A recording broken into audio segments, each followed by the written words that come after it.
বিশেষ মহল বিএনপিকে সংস্কার বিরোধী হিসেবে অপপ্রচার চালাচ্ছে। মন্তব্য ফখরুলের, সংস্কার চাইলেও ফেব্রুয়ারিতে নির্বাচনে কোনো আপত্তি নেই জামাতের। একটা মহল, একটা চক্র অত্যন্ত পরিকল্পিতভাবে বিএনপিকে সংস্কার বিরোধী বলে প্রচার করবার একটা অপচেষ্টা চালাচ্ছে। ডিসেম্বর থেকে এপ্রিল এর মাঝে ফেব্রুয়ারি এখানে কন্টেইনড, সুতরাং এখানে আমাদের কোনো আপত্তি নেই। আর জেনারেল ইলেকশন যদি কেউ চান, আমরা তাদেরকেও চাই। চাঁপাইনবাবগঞ্জ থেকে পদযাত্রা নিয়ে রাজশাহীতে এনসিপি নেতৃবৃন্দ, মৌলিক সংস্কারে বাধা দেয়া হলে প্রতিরোধ গড়ে তোলার হুঁশিয়ারি। যেই আকাঙ্ক্ষার জন্য, যেই নতুন বাংলাদেশের জন্য জীবন দিয়েছিল, আমরা যাতে সেই নতুন বাংলাদেশ বিনির্মাণ করতে পারি। পবিত্র আশুরায় নানা আনুষ্ঠানিকতা, কারবালার করুণ ইতিহাস স্মরণে দেশের বিভিন্ন স্থানে শিয়া সম্প্রদায়ের তাজিয়া মিছিল।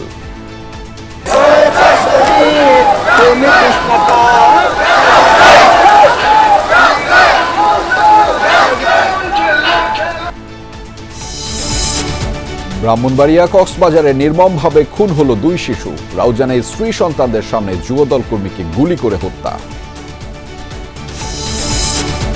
এক সপ্তাহে 2500-এর বেশি ডেঙ্গু রোগী শনাক্ত। কার্যকর পদক্ষেপ না নিলে পরিস্থিতি হবে ভয়াবহ, সতর্কতা কীটতত্ত্ববিদদের।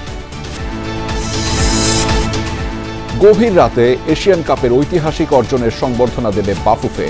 বেতন আর ম্যাচ ফি সহ সাফজয়ের বোনাসও এখনো পাননি ঋতুপর্ণারা। এবার জানাচ্ছি বিস্তারিত। বিএনপিকে সংস্কার বিরোধী হিসেবে অপপ্রচার চালাচ্ছে একটি মহল। সংবাদ সম্মেলনে এই মন্তব্য করে বিএনপি মহাসচিব মির্জা ফখরুল ইসলাম আলমগীর বলেছেন, যারা নির্বাচন বিলম্বিত করতে চায় তারা গণতন্ত্রের পক্ষের শক্তি নয়। তিনি আরও জানিয়েছেন, সংস্কারের নামে জনগণের নির্বাচিত সরকার ও সংসদকে দুর্বল করার কোনো প্রস্তাব মেনে নেবে না বিএনপি।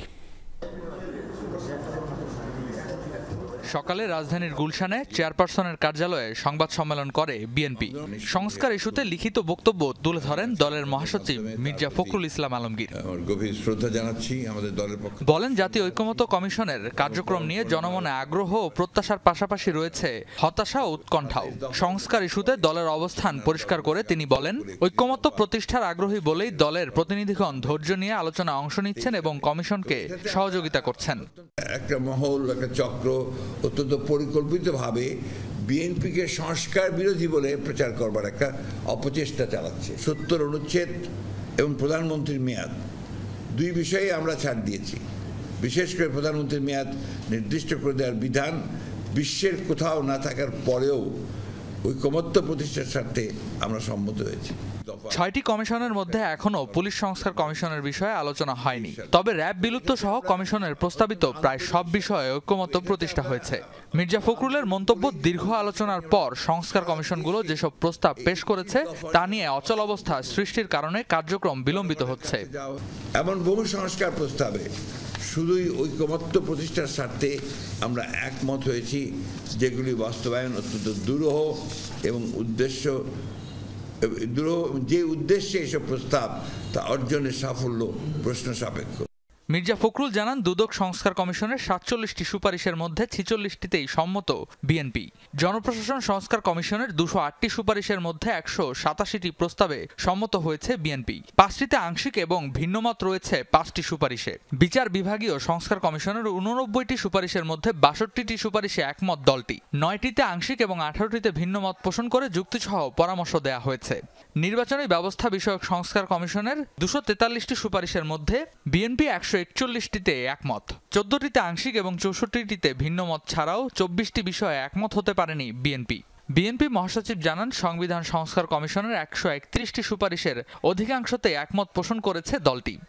রাষ্ট্র পরিচালনায় গুরুত্বপূর্ণ কতিপয় প্রতিষ্ঠানকে শক্তিশালী করার নামে জনগণের নির্বাচিত সংসদ, নির্বাচিত সরকার তথা রাষ্ট্র কাঠামোকে দুর্বল ও অকার্য করার কোনো প্রস্তাবের যুক্তিসঙ্গত বিরোধিতা সংস্কারের মূল উদ্দেশ্যের সাথে সঙ্গতিপূর্ণ বলেই আমরা মনে করি। ব্যক্তি কিংবা প্রতিষ্ঠানকে অধিক ক্ষমতা দিলে যেমন ফ্যাসিবাদ কায়েম হয়, ঠিক তেমনি নির্বাচিত সরকার এবং সংসদকে ক্ষমতাহীন করলে রাষ্ট্র দুর্বল, ভঙ্গুর ও অকার্যকর হয়। জাতীয় সাংবিধানিক কাউন্সিল এনসিসি গঠনের বিষয়েও বিএনপি তাদের অবস্থান তুলে ধরে সংবাদ সম্মেলনে। কি কারণে তারা একমত নয় সেই যুক্তিও তুলে ধরা হয়। প্রধানমন্ত্রী এবং সংসদ নির্বাহী বিভাগকে কার্যকরভাবে সরকার এবং রাষ্ট্র পরিচালনার স্বার্থে তার কর্মপরিধির মধ্যে অন্য কোনো অর্গান এবং অন্য কোনো বডি সৃষ্টি করে যাতে তার কর্মকাণ্ডকে ব্যাহত না করে, সেই জন্য আমরা এনসিসি জাতীয় কোনো ধারণার সাথে একমত হইনি। এটাই ছিল আমাদের শর্ত। ঐক্যবদ্ধ শক্তি ও সামর্থ্যের সাথে রাষ্ট্র পরিচালনার অভিজ্ঞতায় বিএনপি দেশে আবারও গণতন্ত্র পুনঃপ্রতিষ্ঠায় দৃঢ় প্রতিজ্ঞ বলেও সংবাদ সম্মেলনে জানানো হয়। রেদওয়ান আহমেদ, যমুনা নিউজ, ঢাকা। আলোচনা ও তর্ক বিতর্কের মধ্য দিয়েই সত্যিকার অর্থে গণতন্ত্রের পথ বের করা সম্ভব, এমনটাই মনে করেন বিএনপি মহাসচিব মির্জা ফখরুল ইসলাম আলমগীর।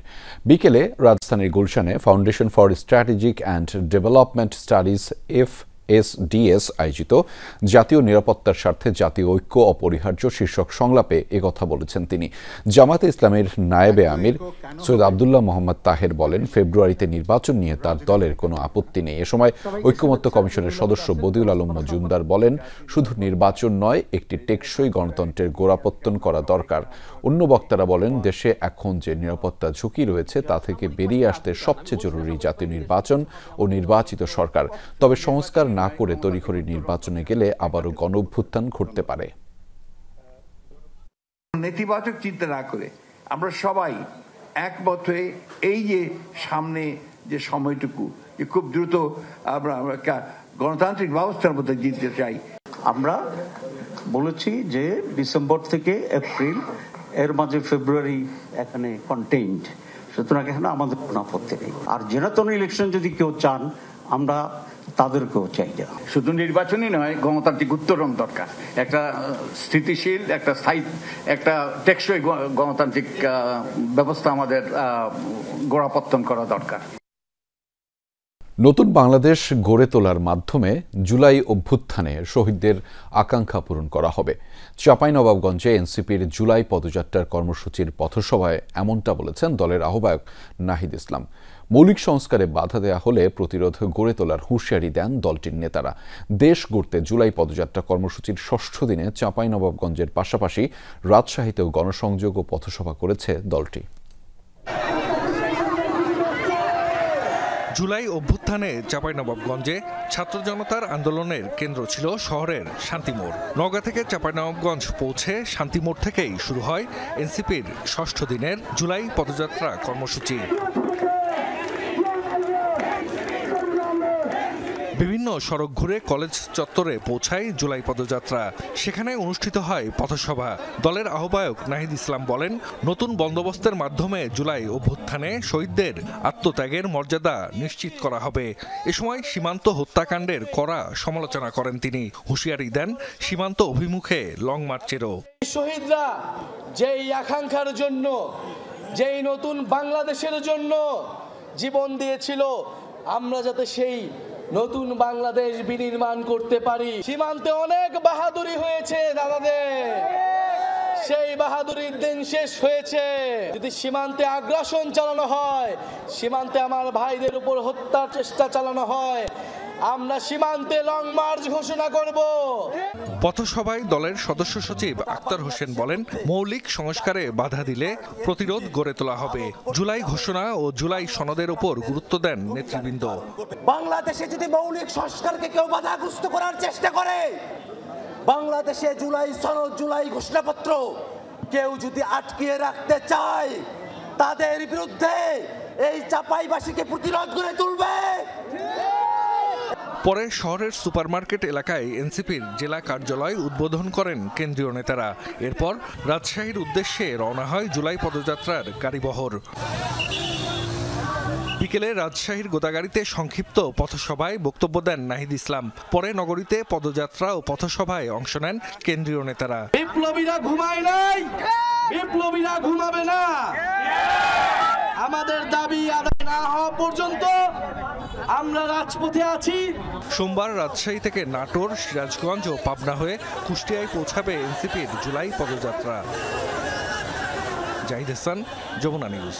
শোকাবহ পরিবেশে হায় হোসেন ধ্বনিতে মুখরিত শিয়া সম্প্রদায়ের তাজিয়া মিছিল। সকালে হোসেনি দালান থেকে বের হয় এই শোকযাত্রা।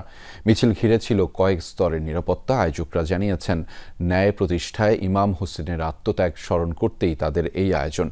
ঢাকার তাজিয়া মিছিলের খবর জানাচ্ছেন মনিরুল ইসলাম, ছবি তুলেছেন শাহরিয়ার কবির সৈকত।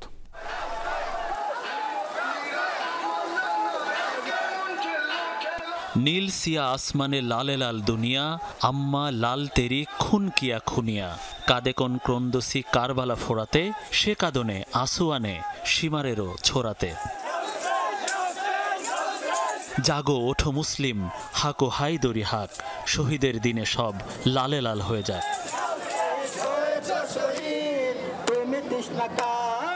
জাতীয় কবি কাজী নজরুল ইসলামের মহররম কবিতার লাইনের মতো ঢাকার পথ যেন মিশেছিল কারবালার প্রান্তরে। মহানবী সাল্লাল্লাহু আলাইহি ওয়াসাল্লামের দৌহিত্র ইমাম হোসেন রাদিয়াল্লাহু আনহু এর শহীদ দিবস পালনে পুরান ঢাকার হোসনি দালান থেকে শোক মিছিল বের হয় সকালে। পাড়া মহল্লা অলিগলি থেকে এক এক করে যোগ দিতে থাকে নারী পুরুষ শিশু কিশোর। হাই হোসেন ধ্বনিতে মুখরিত হয় চারদিক। এই উত্তপ্ত পিচের রাস্তায় হেঁটে চলেছি একমাত্র উদ্দেশ্য আল্লাহকে রাজি করার জন্য। তার মেয়ে যে কত কষ্ট করলেন তার জন্য আমাদের বাচ্চাদের ওনাদের উপর সদকা করে দিল। পৃথিবীতে ইমাম হোসেনের নাম কিয়ামত পর্যন্ত জীবিত থাকবে এবং প্রতিটা মুসলমানের দায়িত্ব হলো শোক পালন করা। এটা আমরা ছোট থেকে দেখে আসছি, আমাদের বড়রাও সবাই করে, তার জন্য আমরা এটা পালন করি। এই যে খালি পায়ে আমরা সবাই যাই ইয়াউসেন বলতে বলতে এইটাই। শোক মিছিলে ইমাম হোসেনের বাহন প্রতীকী ঘোড়া আর কবরের আদলে তাজিয়া মোবারক বহন করা হয়। ছুরি বা ধারালো কিছু বহন নিষেধ থাকলেও এবার সেটার ব্যবহার দেখা গেছে। কেউ কেউ ঝরিয়েছেন গায়ের রক্ত। যে অত্যাচার হয়েছে সেটা আমরা যথেষ্ট ঘৃণা করি, তাদের প্রতি লানত জানাই যারা এই কাজ করছে। কারবালার মরুতে ফোরাত নদীর তীরে শহীদ করে দেওয়া হয়, এটারই একটা প্রতিচ্ছবি। এই মেসেজটা আমরা ঘোড়াটাকে এভাবে সাজিয়ে আজকের মানুষকে জানাচ্ছি। মহরম চাঁদের 1 তারিখ হয়, সেই দিন থেকেই আমরা মানি, সেই দিন থেকেই আমরা মাছ খাওয়া বন্ধ করে দেই। মানে তাদের প্রতি শ্রদ্ধা ভক্তির জন্যই মাছ খাওয়া বন্ধ করি, সিন্নি করি তাদের নামে। কারবালার ময়দানে ইমাম হোসেনের শহীদ দিবস স্মরণে কয়েকশো বছর ধরে ঢাকায় হয়ে আসছে এই তাজিয়া মিছিল। পুরান ঢাকার বিভিন্ন সরু গলি পেরিয়ে মিছিল আসে আজিমপুরের প্রধান সড়কে। সেই পথ Nilkhet, new market, science lab হয়ে দুপুরের পর ধানমন্ডির জিগাতলায় গিয়ে শেষ হয়। শোকের এই কর্মসূচিতে মুষলধারে বৃষ্টি আসায় যেন এই পরিবেশটি আরও শোকান্বিত করে তোলে ঢাকায়। এখানে অংশ নেয়া মুসলিম সম্প্রদায়ের মানুষ বলছেন যে কারবালার প্রান্তরের ওই শিক্ষা এই মুসলিম বিশ্বের মানুষ না নেওয়ায় আজকে মুসলিম বিশ্বের সবাই পশ্চিমা দেশের হাতে নির্যাতিত হচ্ছে, আক্রমণের শিকার হচ্ছে। সেই বিভেদের কারণে আজকে মুসলমানরা অন্যের ধারা নির্যাতিত হচ্ছে। ফিলিস্তিনি বলেন, অন্যান্য যারা ইরান বলেন, সবাই। শোক মিছিলে ছিল কয়েক স্তরের নিরাপত্তা ব্যবস্থা। শান্তিপূর্ণভাবে শেষ হয় 10ই মুহররমের এই আয়োজন। শোকাবহ এই তাজিয়া মিছিল দেখতে রাজধানীর বাইরে থেকেও সমবেত হন অনেকে। মনিরুল ইসলাম, যমুনা নিউজ, ঢাকা। পবিত্র আশুরায় দেশের বিভিন্ন স্থানে বের করা হয় তাজিয়া মিছিল। স্মরণ করা হয় হিজরি 61 সনের কারবালার হৃদয় বিদারক ঘটনা। শোককে শক্তিতে রূপান্তর আর অন্যায়ের বিরুদ্ধে সত্যের জয় বার্তা নিয়ে তাজিয়া মিছিলে অংশ নেয় শিয়া সম্প্রদায়ের মানুষ। পবিত্র 10 মুহররম সম্মিলিত কণ্ঠে হাই হোসেন রব স্মরণ করছেন বিশ্বনবী হযরত মুহাম্মদ সাল্লাল্লাহু আলাইহি ওয়াসাল্লামের দৌহিত্র ইমাম হুসাইন রাদিয়াল্লাহু তাআলা আনহুকে।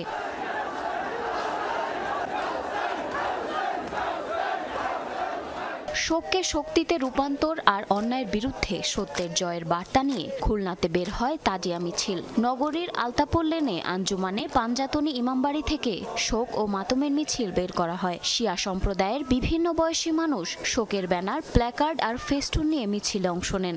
কারবালাতে যে শোকাবহ ঘটনা ঘটেছে এটা ইসলামের ইতিহাসের সবচেয়ে করুণ এবং মর্মান্তিক ঘটনা। হুসাইন আমাদের সর্দার, জান্নাতের সর্দার, তার জন্য আমরা কেন রাস্তায় নামবো না? কারবালা আমাদেরকে শিখায় অন্যায়ের বিরুদ্ধে প্রতিবাদ করার। বন্দরনগরী চট্টগ্রামের সদরঘাটের ইমামবাড়া থেকে শুরু হয় তাজিয়া মিছিল। পরে শহরের নিউ মার্কেট ও কোতোয়ালি মোড় ঘুরে আবার ইমামবাড়াতেই শেষ হয় মিছিলটি। মুসলমানদের ঐক্যবদ্ধ থাকতে হবে এবং জালিমের বিরুদ্ধে সোচ্চার থাকতে হবে। এটা আমাদের দায়িত্ব যে যারা দিন ইসলামের জন্য শহীদ হয়েছে তাদেরকে স্মরণ করা। নিশ্চিতরূপে তিনি রাসূলুল্লাহর নাতি ছিলেন। হাজারো ভক্ত আর দর্শনার্থীর পদচারণায় মুখর হয়ে ওঠে মানিকগঞ্জের গড়পাড়া ইমামবাড়ি প্রাঙ্গণ। বিভিন্ন স্থান থেকে একে একে জড়ো হয় ৩০টি কাশেদের দল। লাল কালো নিশান আর কারবালার বিভিন্ন প্রতিকৃতি নিয়ে তাজিয়া মিছিলে অংশ নেন হাজারো ভক্ত অনুসারী। 1921 সালে প্রথম মানিকগঞ্জে এই মহরমের মিছিল শহরে যায় এবং তখন দেবেন্দ্র কলেজ মাঠে না, তখন স্টেডিয়ামে যেত, কখনো কখনো গার্লস স্কুলের মাঠে যেত, যেটা পরবর্তীতে হয়তো বিজয় মেলার মাঠে পরিণত হয়েছে। ঝুম বৃষ্টি উপেক্ষা করে তাজিয়া মিছিল বের হয় যশোরে। আইন শৃঙ্খলা বাহিনীর কড়া নিরাপত্তার মধ্যে শহরের মুজিব সড়ক, দরটানা মোড়, চৌরাস্তা, আরএন রোড হয়ে শহরতলির মুরলী মোড় ইমামবাড়ায় গিয়ে শেষ হয়। এছাড়া বরিশাল সহ বিভিন্ন জেলায় এ উপলক্ষে মিছিল, আলোচনা সভা ও দোয়া মাহফিলের আয়োজন করা হয়। জারিন অর্নি, যমুনা নিউজ। নানা আয়োজনে পবিত্র আশুরা পালন করেছেন সারা বিশ্বের মুসলিম ধর্মাবলম্বীরা। মহানবী হজরত মুহাম্মদ সাল্লাল্লাহু আলাইহি ওয়াসাল্লামের দৌহিত্র ইমাম হুসাইন রাদিয়াল্লাহু তাআলা আনহুমার শাহাদাতের মর্মান্তিক ঘটনা স্মরণে শোকের মাতমে দিনটি পার করেছে শিয়া সম্প্রদায়। ইরাকের কারবালার প্রান্তর থেকে বের করা হয় সবচেয়ে বড় তাজিয়া মিছিল। ইরান, সিরিয়া সহ বিভিন্ন দেশে শোক মিছিলে অংশ নেয় লাখো মানুষ। শিয়া অধ্যুষিত সব এলাকাতেই জোরদার করা হয় নিরাপত্তা ব্যবস্থা। শোকের এই কাফেলা মহানবী সাল্লাল্লাহু আলাইহি ওয়াসাল্লামের দৌহিত্র ইমাম হোসেন রাদিয়াল্লাহু তাআলা আনহুমার শাহাদাত স্মরণে 61 হিজরির 10 মুহররম ইরাকের ফোরাত নদীর তীরে কারবালার প্রান্তরে ইয়াজিদ বাহিনীর হাতে শহীদ হন তিনি। সে মর্মান্তিক ঘটনার স্মরণে শিয়া সম্প্রদায়ের মাতমের রীতি চলছে হাজার বছর ধরে। শোকাবহ দিনটিতে প্রতি বছরের মতো এবারও ঐতিহাসিক কারবালা ময়দান থেকেই বের করা হয় সবচেয়ে বড় তাজিয়া মিছিল। অংশ নেয় লাখ লাখ মানুষ। কেবল ইরাক নয়, বিশ্বের বিভিন্ন প্রান্ত থেকে এই শোক মিছিলে যোগ দিতে আসে বহু মানুষ। রীতি অনুসারে ইমাম হুসেইন রাদিয়াল্লাহু তাআলা আনহুমার রওজা শরীফে জড়ো হয়ে মাতম করেন শিয়া মতবাদের অনুসারীরা। শিয়া প্রধান দেশ ইরানের রাজধানী তেহরানে রাষ্ট্রীয় উদ্যোগে হয় বিশাল তাজিয়া মিছিল। শোকের মাতমে কারবালার হৃদয় বিদারক ঘটনা স্মরণ করেছে গোটা ইরানবাসী। তাজিয়া মিছিলের আয়োজন ছিল ভারতের দিল্লি, মধ্যপ্রদেশ, মহারাষ্ট্র সহ বেশ কয়েকটি স্থানে। এছাড়া তুরস্ক, ইয়েমেন ও লেবানন, আফগানিস্তান, কুয়েত, সৌদি আরব, নাইজেরিয়া সহ বিশ্বের বিভিন্ন স্থানে শিয়া সম্প্রদায়ের মানুষ অংশ নেন আশুরার আনুষ্ঠানিকতায়। 4 খলিফা পরবর্তী যুগে মুয়াবিয়ার মৃত্যুর পর চুক্তির শর্ত ভঙ্গ করে ক্ষমতায় টিকে থাকা ষড়যন্ত্র করেছিল ইয়াজিদ, যা নস্যাতে ইরাকের কুফার উদ্দেশ্যে রওনা হন হযরত আলী রাদিয়াল্লাহু তাআলা আনহু ও মহানবীর কন্যা ফাতেমা রাদিয়াল্লাহু তাআলা আনহার সন্তান ইমাম হোসেন। পথিমধ্যে ফোরাত নদীর তীরে তার কাফেলাকে অবরুদ্ধ করে ইয়াজিদ বাহিনী। অসম যুদ্ধে বীর বিক্রমে যুদ্ধ করে পরিবার সহ শহীদ হন ইমাম হোসেন। অনিক রহমান, যমুনা নিউজ। ব্রাহ্মণবাড়িয়ার সরাইলে মসজিদের দোতলা থেকে শিশুর রক্তাক্ত বিবস্ত্র মরদেহ উদ্ধার করা হয়েছে। এ ঘটনা এলাকায় চাঞ্চল্য তৈরি হয়েছে। পরিবারের অভিযোগ, ধর্ষণের পর হত্যা করা হয়েছে শিশুটিকে। তবে ময়নাতদন্ত না হওয়া পর্যন্ত নিশ্চিত নয় পুলিশ। জিজ্ঞাসাবাদের জন্য এরই মধ্যে আটক করা হয়েছে 2 জনকে। নিখোঁজের একদিন পর মসজিদের 2য় তলা থেকে উদ্ধার হয় মাদ্রাসা শিক্ষার্থীর বিবস্ত্র মরদেহ। শরীরে আঘাতের চিহ্ন স্পষ্ট। সকালে ব্রাহ্মণবাড়িয়ার সরাইলের হাবলিপাড়া জামে মসজিদে পড়তে যায় শিশু শিক্ষার্থীরা। 2য় তলায় উঠে দেখতে পায় ওই শিশুর গলায় কাপড় পেঁচানো মরদেহ। শিশুদের চিৎকারে এগিয়ে আসেন ইমাম। খবর দেয়া হয় পরিবারকে। বড় বোনকে দেখে আপনার যে উপরে দেয়া শরীরে আর আপনার গলাটা বান্ধা ওই শরীরের মধ্যে বান্ধা রাখছে, একবার সারা শরীর অলঙ্গর অবস্থা আছে।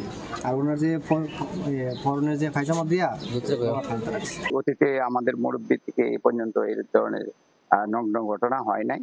আমরা এর সুষ্ঠু এবং ন্যায় বিচার দাবি করছি। আমি দেখে শিক্ষার মারছি, হুজুর আমার অনুমতি দিতে আপনি মা যান মসজিদে, অসুবিধা নাই, আপনি যান মেয়েটা। স্বজনরা জানায় শনিবার দুপুরে বাড়ি থেকে খেলতে বের হয় 5ম শ্রেণীর ওই মাদ্রাসা শিক্ষার্থী। এরপর থেকে খোঁজ মিলছিল না শিশুর। দিনভর চলে খোঁজাখুঁজি। আশপাশের এলাকায় মাইকিংও হয়। অভিযোগ, ধর্ষণের পর হত্যা করা হয়েছে শিশুটিকে। ঘুমের থেকে দুসমুসে উঠে এরপরে আমার ফুলাফানো গেছে, এই ভাইও গেছে, আমিও গেছি। গিয়া তো মসজিদের ভিতরে চিল্লা চিল্লি পরে লাশ বাড়িতে আনছে। আইনের লোকের কাছে আমি এই বিচারটা চাই। পুলিশ জানায় ধর্ষণের বিষয় নিশ্চিত নয় তারা, তবে তদন্ত চলছে। জিজ্ঞাসাবাদের জন্য মসজিদের ইমাম ও মুয়াজ্জিনকে হেফাজতে নেওয়া হয়েছে। গত রাতে 2টার দিকে ভিকটিমের মা এসে নিখোঁজ ডায়েরি করে যায় থানায়। বাহ্যিকভাবে দেখে আসলে বোঝা যাচ্ছে না, সেটা আমাদের গাইড থেকে আসতেছে সিআইডি থেকে, তারা আশা করে আরেকটু ভালোভাবে যাচাই করা সম্ভব হবে এবং ফাইনালি ডিসিশন পাওয়া যাবে পোস্টমর্টমের পরে। আর প্রাথমিকভাবে আমরা 2 জনকে নিয়ে আসছি তাদের জিজ্ঞাসাবাদ করার জন্য। মরদেহ ময়নাতদন্তের জন্য ব্রাহ্মণবাড়িয়া জেনারেল হাসপাতালের মর্গে পাঠানো হয়েছে। নির্মম হত্যাকাণ্ডের দৃষ্টান্তমূলক বিচার চায় স্বজন ও স্থানীয়রা। সাবরিনা লিজা, যমুনা নিউজ। কন্যা সন্তানকে হত্যার পর মরদেহ খালে ভাসিয়ে দিলেন পাষণ্ড এক বাবা। বাড়িময় ছড়িয়ে যাওয়া 4 বছরের শিশু ফাতিমার রক্তের চিহ্নের ভিন্ন ব্যাখ্যা দিতে একটি ছাগল মেরে সেটির রক্ত ছড়িয়ে দেয় সে। পারিবারিক কলহের জেরে এমনই একটি ঘটনা ঘটেছে কক্সবাজারের উখিয়ায়। ঘাতক আমানকে আটক করে পুলিশে দিয়েছে ক্ষুব্ধ জনতা। হত্যা মামলা করেছেন শিশুটির মা। খুনি বাবাকে আটকে ক্ষুব্ধ জনতার এই তৎপরতা। ভাঙা হচ্ছে নিজ ঘরেরই চাল। তারপর ধরা পড়েন পাষণ্ড আমানুল্লাহ। ঘটনাটি কক্সবাজারের উখিয়ার মনখালী কোনারপাড়া এলাকার। নিহতের মায়ের দাবি, তার স্বামী আমানুল্লাহ একজন মাদকাসক্ত। এ নিয়ে পারিবারিক কলহ চলছিল। তারই জেরে শনিবার রাতে 4 বছর বয়সী কানিজ ফাতেমাকে হত্যা করেন আমান। পরে মরদেহ ভাসিয়ে দেন খালে। ঘটনাটি ধামাচাপা দিতে একটি ছাগল হত্যা করেও সাথে ভাসিয়ে দেন ঘাতক। পরে স্থানীয়দের সহায়তায় মেয়ের মরদেহ উদ্ধার করেন মা। ভিকটিমের যে মা প্রথমে দোকানে এসে বলতেছে মা করে বলতে কান্না করে বলতেছিল আমার মেয়েকে হত্যা করা হয়েছে। উপরে ঘরের টিন খুলে তাকে ওখান থেকে উদ্ধার করে তখন একটা খাটের নিচে সে পতিত ছিল আর কি। রড দিয়ে মেয়েকে মেরে খালের মধ্যে ফেলে দেয়। এ ঘটনায় স্বামীর বিরুদ্ধে হত্যা মামলা দায়ের করেছেন স্ত্রী। ঘাতক আমানকে জিজ্ঞাসাবাদ করেছে পুলিশ। সাথে ঘটনাটির তদন্ত চলছে। আমরা পুলিশের সংবাদ প্রাপ্তির পরে এসে ঘাতক পিতাটাকে আটক করি এবং আমাদের হেফাজতে নিই। পরবর্তীতে ভিকটিমের আমরা সুরতহাল প্রতিবেদন সম্পন্ন করে এখন থানার উদ্দেশ্যে যাচ্ছি। প্রাথমিক তদন্তে জানা যাচ্ছে ভিকটিমের পিতাই ভিকটিমকে মেরে খালে ফেলে দিচ্ছে। শিশুটির মরদেহ উদ্ধারের পর সদর হাসপাতাল মর্গে পাঠায় পুলিশ। জারিন অর্নি, যমুনা নিউজ। বোরকা পরে আসা সশস্ত্র দুর্বৃত্তদের গুলিতে চট্টগ্রামের রাউজানে নিহত হয়েছেন সেলিম নামে এক যুবদল কর্মী। মোটরসাইকেলে বসা অবস্থায় স্ত্রী সন্তানের সামনে তাকে গুলি করে দুর্বৃত্তরা। বালুমহাল নিয়ে বিরোধের জেরে এই হত্যাকাণ্ড বলে প্রাথমিক ধারণা পুলিশের। হামলায় নেতৃত্বদাতাকে পুলিশ চিহ্নিত করলেও ধরতে পারেনি এখনো। নিকটাত্মীয়ের জানাজা পড়ে বাড়ি ফিরছিলেন মোহাম্মদ সেলিম। মোটরসাইকেলে তার সাথে স্ত্রী ও মেয়েও ছিল। বেলা 12:30টার দিকে রাজানের কোদলপুরে ঈশান ভট্টের হাট এলাকায় পৌঁছালে বাইক ও অটোরিকশা যোগে আসা বোরকা পরিহিত দুর্বৃত্তরা সেলিমের মাথায় গুলি করলে তিনি লুটিয়ে পড়েন। স্থানীয়রা তাকে উদ্ধার করে রাউজান উপজেলা স্বাস্থ্য কমপ্লেক্সে নিয়ে গেলে চিকিৎসকরা মৃত ঘোষণা করে। পালস, প্রেশার বা আমরা যে ব্রেথ সাউন্ড দেখি ওগুলো কিছুই ছিল না। তারপরে হচ্ছে ওনার মুখের এই পাশটাতে পুরাটাই অ্যাভালশন ইনজুরি ছিল, মানে পুরাটাই উড়ে গেছে। আবার একটা হচ্ছে কোমরে ডান পাশে একটা এন্ট্রি অন ছিল গানশটের। খবর পেয়ে পুলিশ ও নিহতের স্বজনরা সেখানে ছুটে যান। নিহত সেলিম কদলপুর ইউনিয়নের 6 নম্বর ওয়ার্ড শামশেরপাড়া গ্রামের আমির হোসেনের ছেলে। স্থানীয় যুবদল নেতাকর্মীরা তাকে তাদের কর্মী বলে দাবি করছে।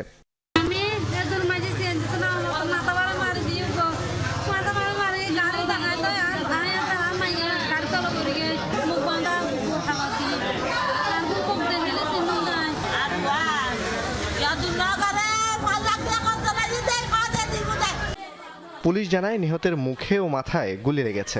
ঘটনাস্থলে মিলেছে গুলির খোসা। ময়নাতদন্তের জন্য মরদেহ মর্গে পাঠানো হয়েছে।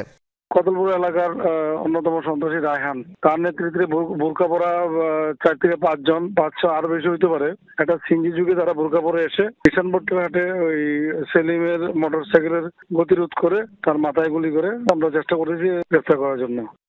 গত 5 আগস্ট রাজনৈতিক পট পরিবর্তনের পর চট্টগ্রামের রাউজানে এ নিয়ে 13টি হত্যাকাণ্ড ঘটল। এর মধ্যে 10টি রাজনৈতিক। বিএনপির দুপক্ষের সংঘর্ষ, গোলাগুলির ঘটনাও ঘটেছে অনেকবার। সর্বশেষ সেলিম হত্যাকাণ্ডের ঘটনাও বালুরমহাল নিয়ে 2 গ্রুপের দ্বন্দ্বের জের বলে ধারণা পুলিশের। জুবাইদ ইবনে শাহাদাত, যমুনা নিউজ, চট্টগ্রাম। ডিজিটাল প্ল্যাটফর্মে আনুষ্ঠানিকভাবে পথ চলা শুরু হলো লাল সবুজ প্রকাশের। বিকেলে রাজধানীর ডেইলি স্টারের ভবনে এর আনুষ্ঠানিক উদ্বোধন করেন পিআইবির মহাপরিচালক ফারুক ওয়াসিফ। এ সময় তিনি লাল সবুজ প্রকাশের শুভযাত্রা কামনা করে বলেন, সাংবাদিকতার পতন মানে রাষ্ট্রের পতন। এ সময় বিগত দিনের সাংবাদিকতার কথাও তুলে ধরেন তিনি। বলেন, তরুণরাই সকল বাধা অতিক্রম করতে শিখিয়েছে। লাল সবুজ প্রকাশ 3 দিন ব্যাপী জেনজি মিডিয়া ক্যাম্পের আয়োজন করে। এতে বিভিন্ন জেলা থেকে আসা 30 জন তরুণ সংবাদকর্মী ও কন্টেন্ট ক্রিয়েটরকে প্রশিক্ষণ দেওয়া হয়। সমাপনী দিনে জুলাই আন্দোলনের সাহসী ভূমিকা রাখায় সম্মাননা দেওয়া হয় যমুনা টেলিভিশনের আখলাকুস সাফা, লামিয়া তিথি ও সাইদুর রশিদ ইভান সহ 6 জন সাংবাদিককে।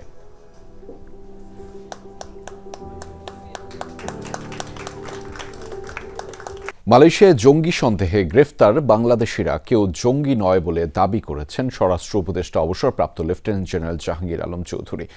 দেশে ফেরত 3 জনকে অ্যান্টি টেররিজম ইউনিটের কাছে হস্তান্তর করলে উপদেষ্টা বলছেন তাদের ভিসার মেয়াদ শেষ হওয়ায় ফেরত পাঠানো হয়েছে। সকালে শাহজালাল আন্তর্জাতিক বিমানবন্দরের রফতানি কার্গো ভিলেজ ও বিএডিসি হিমাগার পরিদর্শনে যান তিনি। বিমানবন্দর থেকে স্বরাষ্ট্র উপদেষ্টা উত্তরায় শিল্পাঞ্চল পুলিশের হেডকোয়ার্টার পরিদর্শন করেন। সেখানে কথা বলেন পুলিশ সদস্যদের সাথে। দুপুরে উত্তরা পূর্ব থানা পরিদর্শনে যান জাহাঙ্গীর আলম চৌধুরী। সেখানে তিনি সাম্প্রতিক সময়ে মবের ঘটনা বেড়েছে বলেও স্বীকার করেন।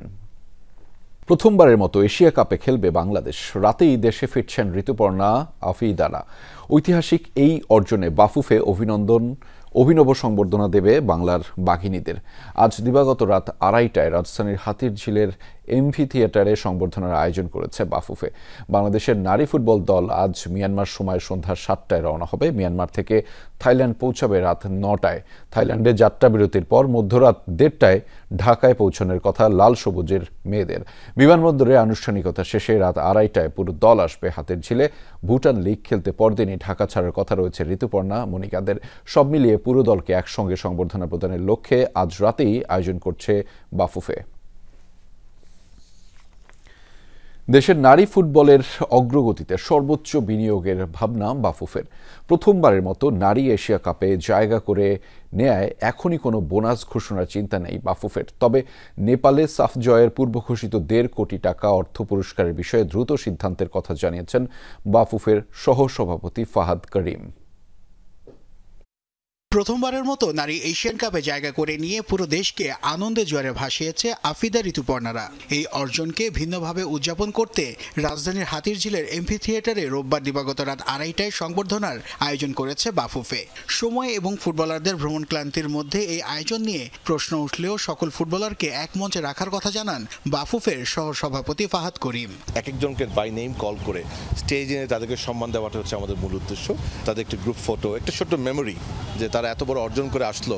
এই অর্জন করে এসে যেদিন আসলো সেদিনই তাদের জন্য একটু ছোট্ট আয়োজন আমরা করতে পেরেছি। প্রশাসন থেকে আমাদের সাপোর্ট থাকবে in terms of safety and security.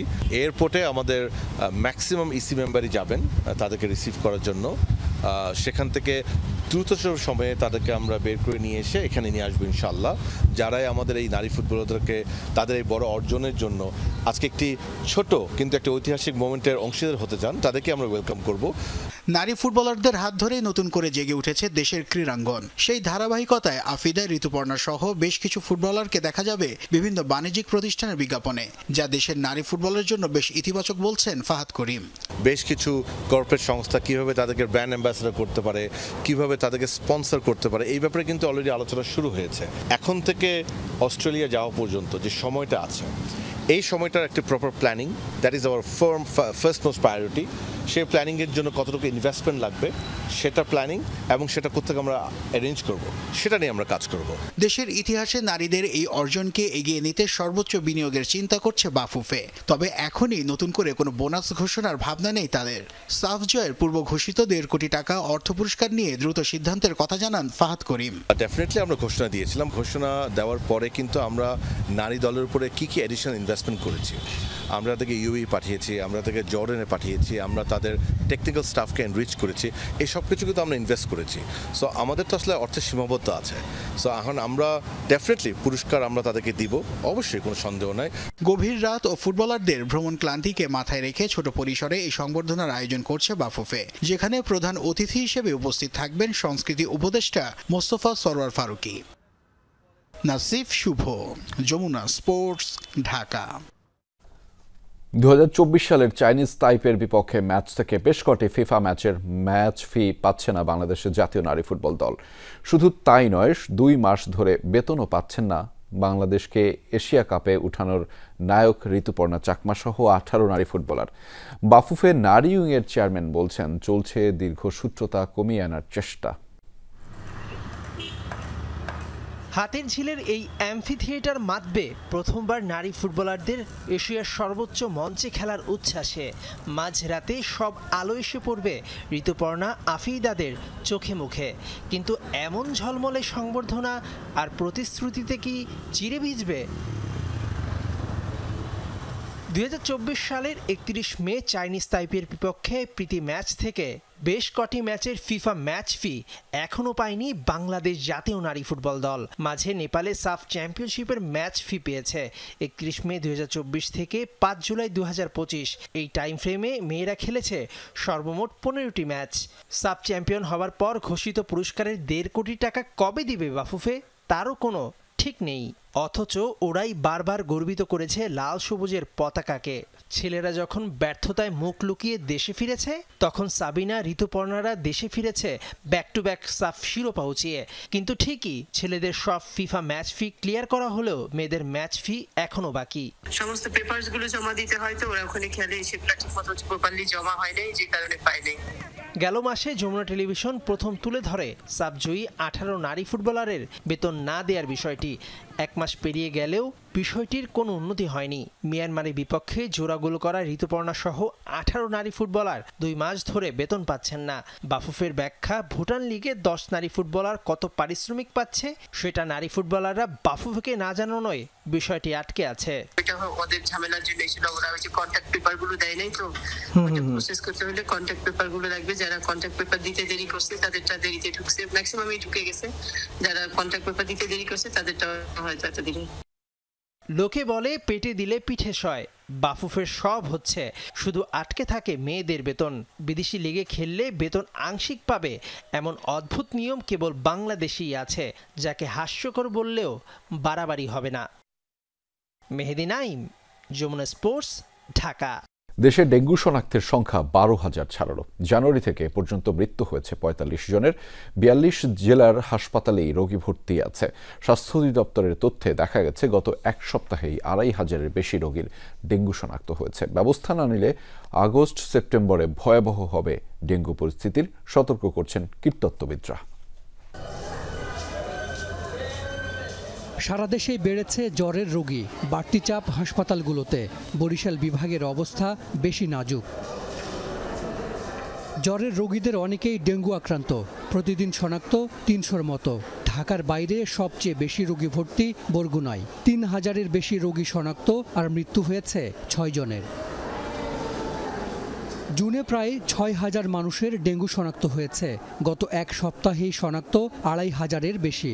সহ্য করার মতো না, কিছু খাওয়া যায় না। আজকে এক সপ্তাহ যাবত কিছু খাইনি, মানে মুখ দিয়ে কিছু খাইনি, পানিও খেয়ে রাখতে পারিনি। বৃহস্পতিবার রাত থেকে জ্বর, প্রচুর জ্বর 104, আজকে মাপা হয়েছে 104, এবং শরীর ব্যথা, মাথার যন্ত্রণাটা খুব বেশি। এটা জ্বরটা অনেক ভয়ানক, বাবা রে বাবা।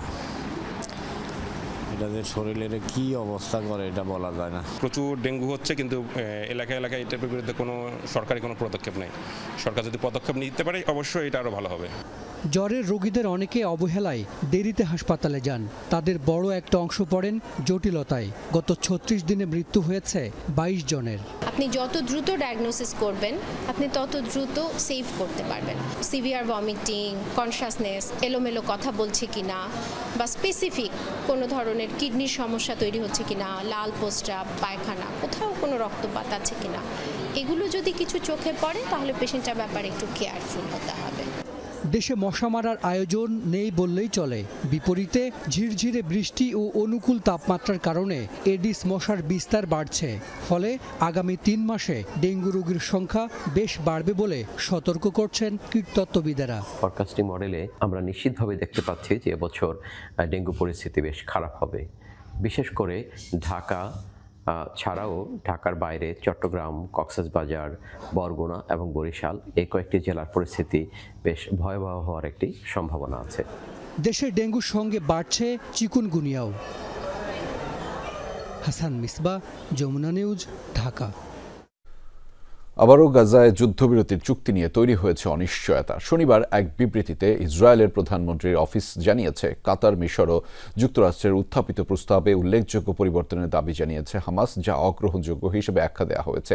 তবে কি কি পরিবর্তন চেয়েছে হামাস তা জানায়নি নেতানিয়াহু প্রশাসন। এদিকে অনিশ্চয়তা তৈরি হলেও যুদ্ধবিরতির আলোচনার জন্য কাতারের প্রতিনিধি দল পাঠাবে তেল আবিব। শুক্রবার মার্কিন প্রেসিডেন্টের 7 দিনের যুদ্ধবিরতির প্রস্তাবে ইতিবাচক প্রতিক্রিয়া দেখানোর কথা জানিয়েছে হামাস।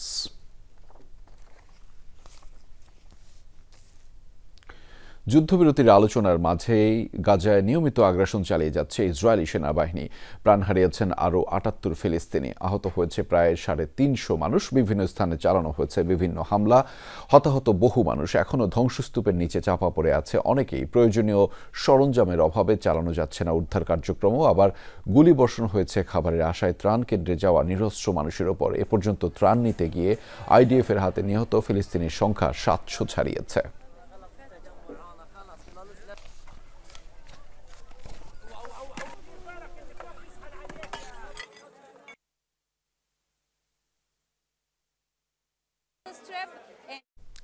দর্শক, এই ছিল আজকের সন্ধ্যার বাংলাদেশের আয়োজনে। এতক্ষণ আমাদের সাথে থাকার জন্য আপনাদের সবাইকে ধন্যবাদ।